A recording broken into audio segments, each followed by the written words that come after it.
Bismillahirrahmanirrahim. Rabbi Eshra li sadri wa yassir li amri wahlul min lisani wafqahu qawli. Un profeta ejemplo del humanismo. 570-632 después de Cristo. Aunque el máximo milagro del profeta del Islam sallam es el sagrado Corán, no se puede descartar la sunna del profeta Muhammad sallam, que lo distingue como unas características supremamente humanas y sociables. Antes de empezar con este sermón de la parte humana y social de nuestro profeta Muhammad sallam, es bueno dejar en claro algunos puntos. Todos los profetas mayores trajeron de parte de Dios Altísimo un mensaje divino, pero a la vez se le veía en su interior y exterior la parte más brillante de ellos, que era la parte humana y social, que lo distinguía del resto de las demás personas. Al profeta Noé y Abraham alayhimus salam se le reveló las hojas y su comportamiento se convertía en otro milagro, un milagro humano y social. El amor del profeta Noé por la humanidad fue sorprendente. El amor del profeta Abraham a su creador fue increíble, que Dios Altísimo lo llamó Jalilullah, amigo íntimo de Dios. El amor del profeta Moisés alayhi salam por su pueblo es digno de recordar. Dios, el innombrable, les entregó la Torah para guiar a su pueblo, pero más allá vemos a un profeta mucho más humano y social que los primeros en aceptarlo y prosternarse a él por su entrega a Dios. No fueron los israelitas, sino los magos y hechiceros del faraón. El amor del gran Salvador y profeta Jesús, hijo de la Virgen María, superó al Evangelio, que hoy en día vemos a todos sus seguidores tratar de imitar sus acciones y comportamientos. Los musulmanes tenemos fe de que el ungido Jesús, hijo de la Virgen María, se le reveló el Evangelio Injil, que es distinto a su vida, que narra los 4 evangelios. Es decir, una cosa es el evangelio que se le reveló por Dios y él les leía a sus apóstoles, y otros son los milagros y su comportamiento que se suma a ejemplo de su vida, sunnat. Es más, tenemos fe que cuando el gran Salvador Jesús vuelva a la tierra para llenarla de justicia y equidad, traerá el evangelio en sus manos y preguntará a sus seguidores: ustedes se guiaron por este libro, el evangelio, y mi comportamiento, la sunna. El profeta del Islam Muhammad sallam es similar a los otros profetas alayhimus salam, con un libro sagrado llamado el Corán y su ejemplo a seguir, su comportamiento frente a las personas, que se le llama sunnat. Este es el sermón de hoy, hablar de su máximo milagro, de ejemplo a seguir. Quisiera dar mi punto de vista con la palabra milagro.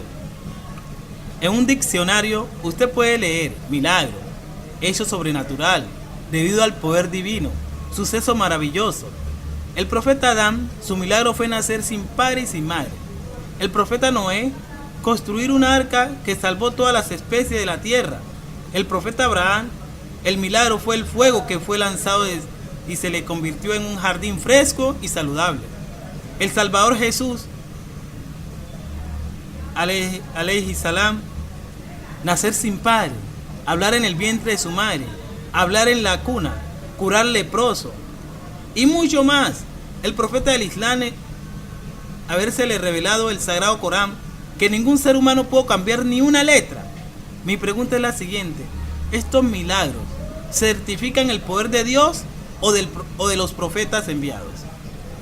Otro más: si una persona revive a un muerto, sana leproso y camina sobre el agua, ¿el poder o milagro lo certifica a este hombre como poderoso, a Dios Altísimo? No le daré respuesta a ninguna de las dos. Solo puedo decir que los milagros son hechos sobrenatural, debido al poder divino. Cuando un profeta hace un milagro, está reafirmando el poder divino y que ha sido enviado por un poderoso y omnipotente. Pero viene otra pregunta: si el comportamiento de ese profeta es un ejemplo a seguir, ¿a quién se le atribuye su poder? Esta pregunta sí la voy a responder. El único que se beneficia es el profeta, porque ha pasado a un plano de creer en Dios al creerle a Dios. El buen comportamiento, su parte humana y sociable, es lo que lo caracteriza y hace que nosotros lo sigamos y nos enamoremos de aquel ser que lo envió. En este caso, es el creador de todas las cosas. Un día, estando sentado el profeta Muhammad sallallahu alaihi wasallam, les preguntó a los ansares, fieles y más cercanos ayudadores: mencionen una distinción mía con usted que me hizo profeta de la humanidad y no a ustedes. Uno dijo: el sagrado Corán. Otro dijo: el hablar con el ángel Gabriel. El otro dijo: el hablar con Dios. A todas el profeta Muhammad sallallahu alaihi wasallam respondió negativamente y les dijo: ¿no han leído que el sagrado Corán dice: y tienes en el profeta de Dios al mejor ejemplo? Y continuó diciendo: yo soy el que mejor trato a mis esposas, por eso fui escogido como profeta. Estando construyendo la mezquita de Medina, un hombre, al ver que el profeta sallallahu alaihi wasallam subía a las montañas y traía leña, y nuevamente con mucho afán se volvía desesperado, le preguntó: pero tú eres el profeta de Dios, ¿por qué te esfuerzas tanto? El profeta Muhammad sallallahu alaihi wasallam respondió: sí, yo soy el profeta de Dios, pero ni yo mismo sé qué será de mí cuando me encuentre en su juicio. ¿Cuál es el máximo milagro humano del profeta del Islam, el profeta Muhammad sallallahu alaihi wasallam, que lo distingue como el profeta más humanista de la historia? Hoy voy a decir un testimonio. El motivo de mi conversión al Islam tiene que ver mucho con aquel milagro especial del profeta alayhi salam. Yo no conocía al profeta Job alayhi salam, que me conmovía toda mi vida. El profeta Job para mí es un ejemplo a seguir antes de ser musulmán y aún después de ser musulmán. Y el segundo profeta, Salvador, que anteriormente lo conocía como hijo de Dios, el gran Salvador Jesús. Nadie me podía decir que hubieron profetas mejores que estos dos hombres, Job y Jesús. El profeta Job alayhi salam, la paciencia de su enfermedad, el amor de Jesús ante sus discípulos, y a Job con su paciencia, es ser un hombre triunfador en esta vida y en la otra. Job alayhi salam no tenía cuerpo para que le saliera otra herida, y los discípulos, los verdaderos de Jesús, como la Madre Teresa, que fueron seguidores, ejemplo a seguir de Jesús, se le muestra y se le ve todos sus atributos que fueron adquiridos por este gran profeta Jesús y gran profeta Job. La Madre Teresa de Calcuta le preguntaron: ¿por qué está lavando a un leproso? Dice la periodista. Entonces responde, dice la periodista de una forma déspota: yo ni porque me dieran $1.000.000 lavaría a un leproso. Y la Madre Teresa de Calcuta le contestó: tienes razón, al leproso no se lava con dinero, sino con amor. Esas son palabras que llegaron a mi corazón. ¿Algún otro líder podría cambiarlo por Jesús? Y Job no creía que podía hacer. Hubo uno que me cautivó con el mejor ejemplo, lo humano y lo sociable, el máximo humanista también para mí. Por eso me hice musulmán. El mejor milagro de nuestro profeta fue su ética, su paciencia, el amor, la tolerancia, luchador. Dice Dios en el Sagrado Corán: tiene en el profeta el mejor ejemplo y la mejor comunidad. ¿Cuál es la mejor comunidad? La más complicada. Los musulmanes son los más complicados. El Islam es difícil de entender. Hasta el saludo nos colocan con una ética y moral alta. Saluda, assalamu alaikum, y te deben de responder si en verdad cumples con eso. Dile: la paz de Dios sea contigo, y el otro te tiene que responder con amor de verdad: wa alaikum salam, y contigo sea la paz. Hasta nuestro saludo es comprometedor a que seamos cada día mejores. Job me dijo que no pudo vencer, y lo que más le dolió fue el desprecio de su comunidad. El profeta Job lo decía. El profeta Muhammad sallallahu alaihi wasallam lo que sufrió fue con su comunidad, su familia, sus amigos, su pueblo. Él fue el único que aceptó este reto: luchar con la comunidad. Conducta del profeta en sus relaciones humanas y sociales. Por la importancia que le daba a lo que se le confiaba, se dijo que devolvía hasta el hilo y la aguja devolviendo a sus dueños todo lo que se le había confiado sin ser negligente en cuanto a esto. También, si tenía huéspedes, comía con ellos y no dejaba de comer hasta que su huésped lo hiciera. Siempre debatía con los judíos y asociadores. Si se encaprichaban con él y refutaba sus dichos. El profeta, cuando le pedían algo, si quería hacerlo decía que sí. Y si por el contrario no deseaba realizarlo, callaba, pero no decía que no. No miraba con las cosas mundanales, que son en su apariencia bellas, para no verse inmerso en ellas o para que éstas no le atraigan. Si le gustaba algo en su interior y que la comunidad no lo iba a aceptar realmente, callaba. Cuando algún asunto lo entristecía, recurría de inmediato a la oración.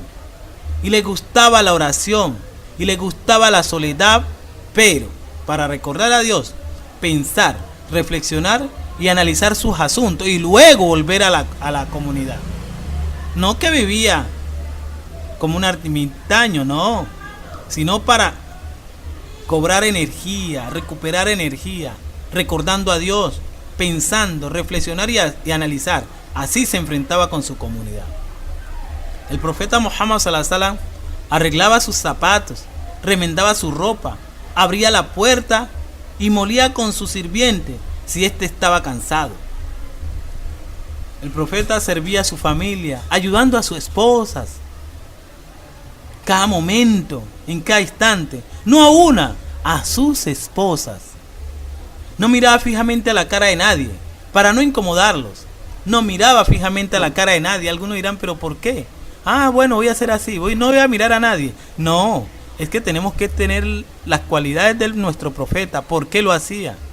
El profeta Muhammad era porque sentía que el otro conocía que él podía hablar con el ángel Gabriel y hasta con Dios mismo, y sabía lo que guardaba en su interior y su exterior, y lo podía convertir de un rico a lo más bajo, vil, como un pobre. Ese poder lo tenía el profeta Muhammad, y para que no sintieran ese rayo, esa mirada sobre él, bajaba la mirada.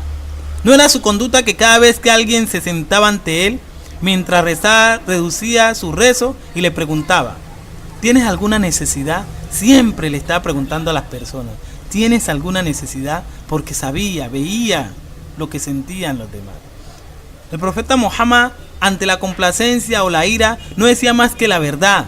Aunque estuviese enojado, aunque sabía, siempre decía la verdad. Si se olvidaba de algo, ponía su frente sobre una palma y decía, oh Dios, tuya es la alabanza, o quien hace recordar todas las cosas y las ejecuta. Hazme recordar lo que he olvidado. Era su costumbre el préstamo, entregar algo con la condición de una igual devolución. No le tenía miedo al no préstamo. Se puede dar préstamo, eso lo fortalece a una comunidad, pero se paga. Solía decir muchas veces, no hay fuerza ni poder excepto Dios.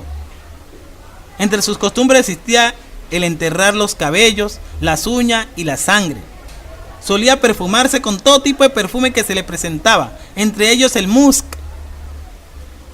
Cortaba sus uñas y su cabello los días viernes antes de ir a la oración. El mejor regalo para él era el perfume. Regalaba perfume y le gustaba que le regalaran perfume, las licencias.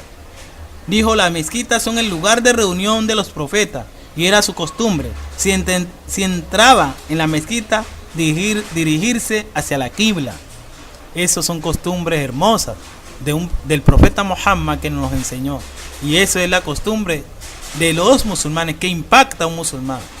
Muchas personas dicen que debemos hacer mezquitas, templos, sinagogas, lugar de oración. Pero lo más bonito es cuando esos lugares de oración hacen a creyentes. Bismillahirrahmanirrahim. Wal asr. Innal insana lafi khusr illa alladhina amanu wa amilu salihati wa tawasaw bil haqqi wa tawasaw bis sabr.